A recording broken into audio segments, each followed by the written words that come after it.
किचनमध्ये आपल्या सर्वांचे खूप खूप स्वागत आहे। आज आपण खुसखुशीत असं साबुदाण्याचं थालीपीठ बनवणार आहोत। चला तर मग बनवायला सुरुवात करूया। येथे मी 1 वाटी साबुदाणा घेतला आहे, याला स्वच्छ धुवून घेऊया।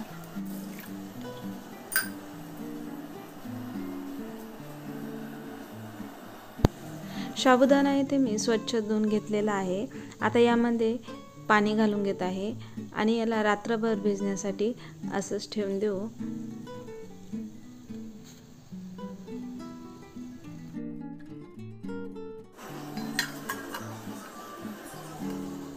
बघू शकता साबुदाणा चांगला भिजला आहे, छान सॉफ्ट झालेला आहे।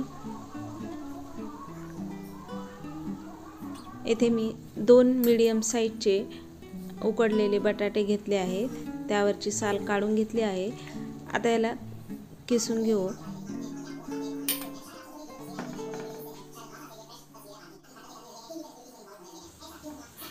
इथे मी बटाटे किसून घेतले आहेत, तुम्ही बटाटा किसून न घेता मॅश करून पण घेऊ शकता। इथे मी अर्धी वाटी शेंगदाण्याचा कूट घेतला आहे, ते यामध्ये घालून घेऊ आणि चवीनुसार यामध्ये शेंदे मीठ घालून घेत आहे।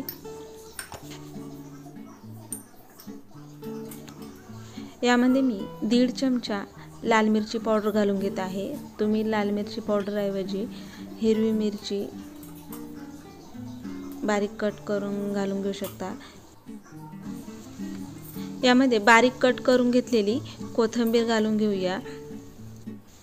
तुम्ही जर उपासाला जिरे खात असाल तर यामध्ये अर्धा चमचा जिरे पण घालून घ्या। इथे मी थोडं आलं किसून घेत आहे। आता हे सर्व छान एकजीव करून घेऊ। बघू शकता येथे मी सर्व छान एकजीव करून घेतलेला आहे। आता यामध्ये मी 1 चमचा तूप घालून घेत आहे, म्हणजे थालीपीठ करताना आपल्या हाताला हे पीठ चिटकणार नाही।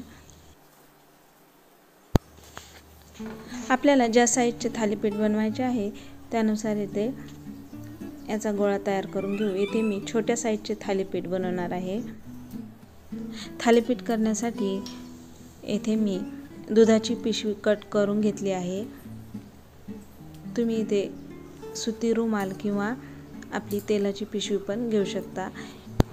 यावर मी थोडं तूप लावून घेतलं आहे, थालीपीठ थापून घेऊया।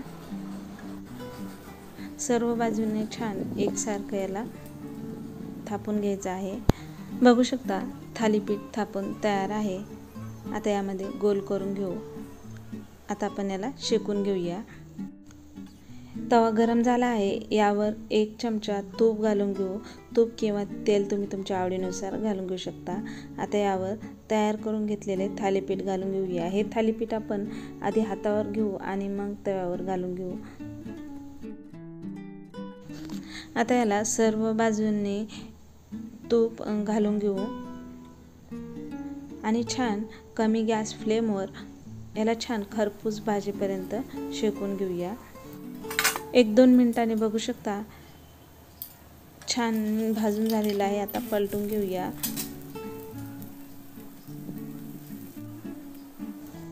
दुसऱ्या बाजूनी पण थालीपीठ छान भाजून झालं आहे।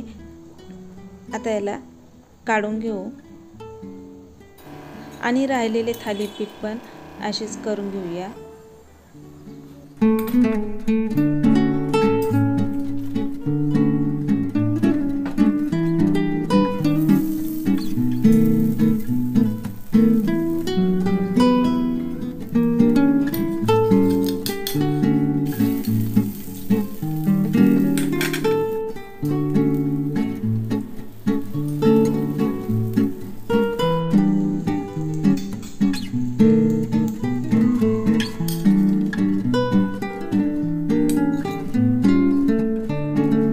बघू शकता येथे मी थालीपीठ बनवून घेतले आहेत, मस्त असे मऊ लुसलुशीत झाले आहेत। खुसखुशीत असे साबुदाण्याचे थालीपीठ आपले तयार आहे, मस्त झालेले आहेत। आजची रेसिपी तुम्हाला कशी वाटली कमेंट करून नक्की सांगा। आवडल्यास लाईक करा। पुन्हा भेटूया अशा छानशा रेसिपी सोबत।